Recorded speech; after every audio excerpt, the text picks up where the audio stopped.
Hi, I'm Lisa Chissus, and I'm the president and owner of Flex-a-lite. I want to show you how to choose an electric fan for a primary cooling application, which means you're going to remove the belt-driven fan assembly so you can get more horsepower, you can get cooler AC output, you can get a quicker engine warm-up, and you're going to see some additional torque as well. So the first thing you need to find out is how much width is available for your radiator core.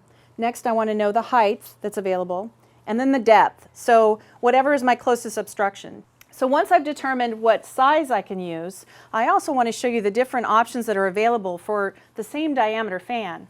So these are all 16-inch fan blade assemblies. This is a straight bladed fan and this is an S-bladed fan. So this straight blade fan, you can see how the shroud is flatter right here. So this dimension right here is about 1 1/4 inches. Up at the motor right here, it's 3 3/16. The next step would be the cyclone fan here.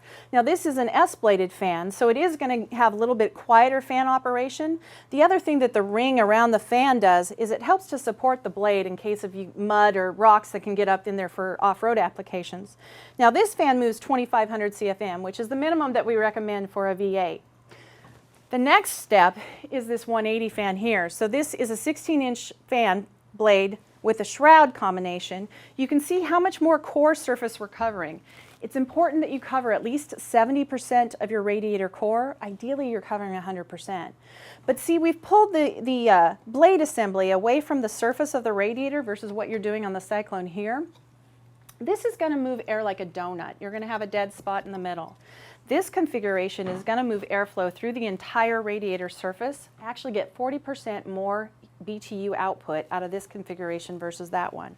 So especially if you've got a 5-liter or above, we recommend that you go up to a shrouded assembly. The other thing I want to point out on the shroud, see how there's a bulb seal that goes all the way around? That way I make sure that all of the airflow is coming through the radiator core rather than robbing it from the engine compartment. The other thing that bulb seal does is makes up the gap if I actually have a fan that's hanging over my core. So you can see here I'm showing you how the shroud is actually coming over past the core of my radiator. So I've got this gap to make up the difference here. Well, that bulb seal is doing it for me once it's compressed on there. Choosing the right electric fan is a good performance upgrade.